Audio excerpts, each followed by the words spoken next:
ಒಂದು ಹಳ್ಳಿಯಲ್ಲಿ ಲಕ್ಷ್ಮಮ್ಮ ಎಂಬ ಅತ್ತೆ ವಾಸಿಸುತ್ತಿದ್ದಳು. ಆಕೆ ಬಹಳ ಶ್ರೀಮಂತಳಾಗಿದ್ದಳು.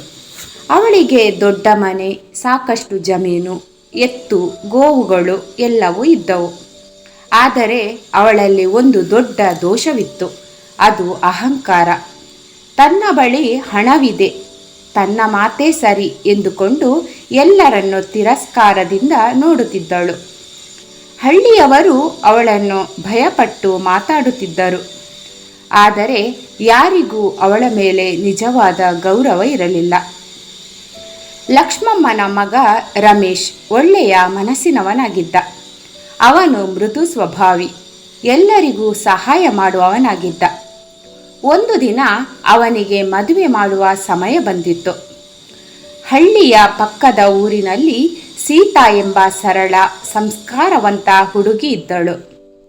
ಅವಳು ಬಡ ಕುಟುಂಬದ ಹುಡುಗಿ, ಆದರೆ ತುಂಬ ಒಳ್ಳೆಯ ಗುಣಗಳುಳ್ಳವಳು. ರಮೇಶ್ ಅವಳನ್ನು ಮದುವೆಯಾದನು.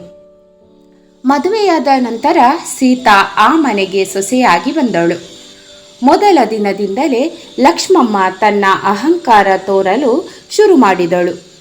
ನಮ್ಮ ಮನೆ ದೊಡ್ಡದು, ನಮ್ಮ ಮನೆಗೆ ಬಂದ ಮೇಲೆ ನಮ್ಮ ಮಾತೇ ಕೇಳಬೇಕು ಎಂದು ಸೀತಾಳಿಗೆ ಹೇಳುತ್ತಿದ್ದಳು. ಸೀತಾ ತುಂಬ ಸಹನಶೀಲಳಾಗಿದ್ದಳು. ಅವಳು ಅತ್ತೆಯ ಮಾತುಗಳನ್ನು ಶಾಂತವಾಗಿ ಕೇಳಿ ಮನೆಯ ಎಲ್ಲ ಕೆಲಸಗಳನ್ನು ನಿಷ್ಠೆಯಿಂದ ಮಾಡುತ್ತಿದ್ದಳು.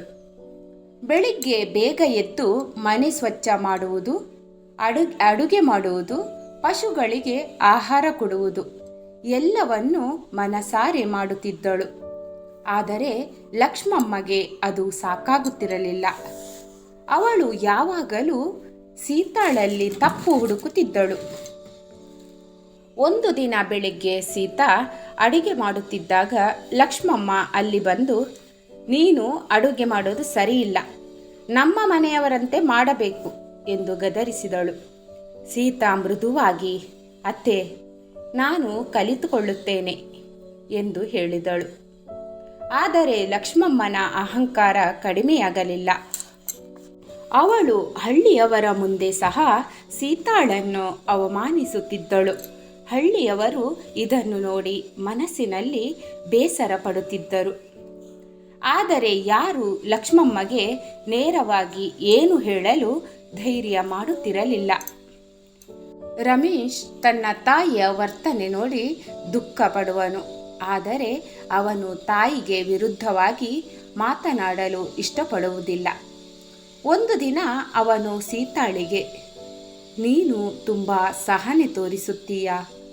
ನಾನು ತಾಯಿಗೆ ನಿಧಾನವಾಗಿ ಹೇಳುತ್ತೇನೆ ಎಂದನು.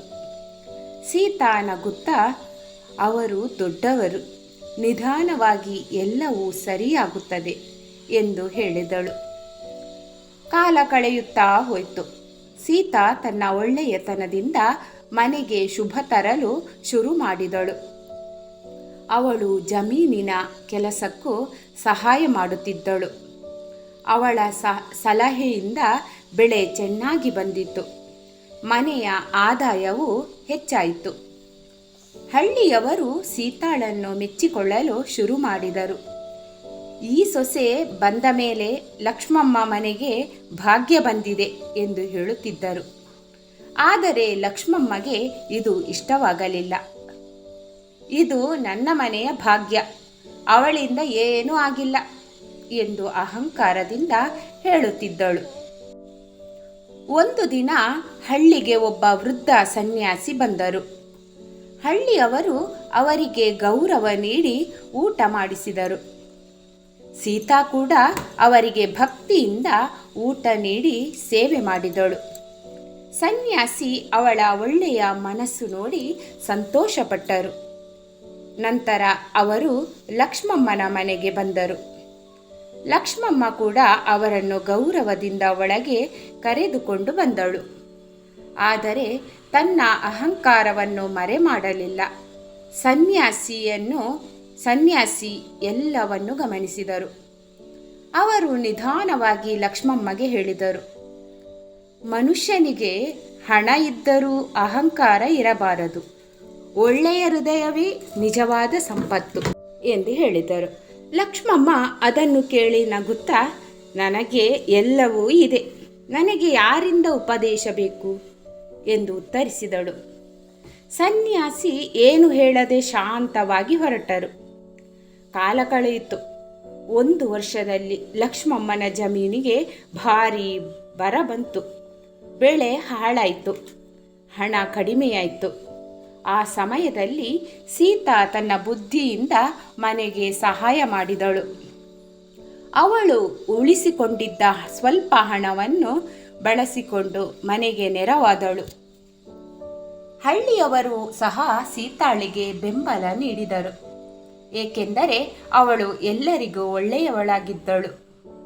ಲಕ್ಷ್ಮಮ್ಮ ಆಗ ನಿಧಾನವಾಗಿ ಅರ್ಥ ಮಾಡಿಕೊಳ್ಳಲು ಶುರು ಮಾಡಿದಳು. ಅವಳ ಅಹಂಕಾರದಿಂದ ಯಾರೂ ಅವಳಿಗೆ ಹತ್ತಿರವಾಗಿರಲಿಲ್ಲ.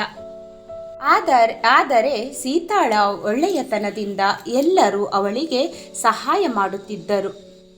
ಒಂದು ದಿನ ಲಕ್ಷ್ಮಮ್ಮ ಸೀತಾಳ ಮನೆ ಮುಂದೆ ಬಂದು ಕಣ್ಣೀರಿನಿಂದ, ನಾನು ನಿನ್ನನ್ನು ತುಂಬ ಕಷ್ಟಪಡಿಸಿದ್ದೇನೆ, ನನ್ನ ಅಹಂಕಾರದಿಂದ ತಪ್ಪು ಮಾಡಿದ್ದೇನೆ ಎಂದು ಹೇಳಿದಳು. ಸೀತಾ ಮೃದುವಾಗಿ, ಅತ್ತೆ, ನೀವು ನನ್ನ ಹಿರಿಯರು, ನಿಮ್ಮಿಂದ ಕ್ಷಮೆ ಕೇಳಬೇಕಾದ ಅವಶ್ಯಕತೆ ಇಲ್ಲ, ನಾವು ಎಲ್ಲರೂ ಒಂದೇ ಕುಟುಂಬ ಎಂದು ಹೇಳಿದಳು. ಆ ಮಾತು ಕೇಳಿ ಲಕ್ಷ್ಮಮ್ಮ ತುಂಬ ಭಾವೋದ್ರಿಕ್ತಳಾದಳು. ಆ ದಿನದಿಂದ ಅವಳು ತನ್ನ ಅಹಂಕಾರವನ್ನು ಬಿಡಲು ನಿರ್ಧರಿಸಿದಳು. ನಂತರ ಮನೆ ತುಂಬ ಸಂತೋಷದಿಂದ ತುಂಬಿತು. ಲಕ್ಷ್ಮಮ್ಮ ಸೀತಾಳನ್ನು ತನ್ನ ಮಗಳಂತೆ ನೋಡಿಕೊಳ್ಳಲು ಶುರು ಮಾಡಿದಳು. ಹಳ್ಳಿಯವರು ಕೂಡ ಈ ಬದಲಾವಣೆಯನ್ನು ನೋಡಿ ಆಶ್ಚರ್ಯಪಟ್ಟರು. ಅಹಂಕಾರಕ್ಕಿಂತ ಒಳ್ಳೆಯತನ ದೊಡ್ಡದು ಎಂಬ ಪಾಠವನ್ನು ಎಲ್ಲರೂ ಕಲಿತರು. ಈ ಕಥೆಯ ಅರ್ಥ ಏನೆಂದರೆ, ಅಹಂಕಾರ ಮನುಷ್ಯನನ್ನು ಒಂಟಿಯಾಗಿಸುತ್ತದೆ, ಆದರೆ ವಿನಯ ಮತ್ತು ಒಳ್ಳೆಯತನ ಮನುಷ್ಯನಿಗೆ ಗೌರವ ಮತ್ತು ಪ್ರೀತಿ ತರುತ್ತವೆ. ಧನ್ಯವಾದಗಳು ಸ್ನೇಹಿತರೆ. ಈ ಕಥೆ ಇಷ್ಟವಾಯಿತು ಅಂತ ಅಂದ್ಕೊಂಡಿದ್ದೀನಿ. ಇಷ್ಟವಾಗಿದ್ದರೆ ಪ್ಲೀಸ್ ಲೈಕ್ ಕೊಡೋದನ್ನು ಮರಿಬೇಡಿ. ಅದೇ ರೀತಿ ಸಬ್ಸ್ಕ್ರೈಬ್ ಮಾಡದೆ ನೋಡ್ತಿದ್ರೆ ಪ್ಲೀಸ್ ಸಬ್ಸ್ಕ್ರೈಬ್ ಮಾಡ್ಕೊಂಡು ನೋಡಿ.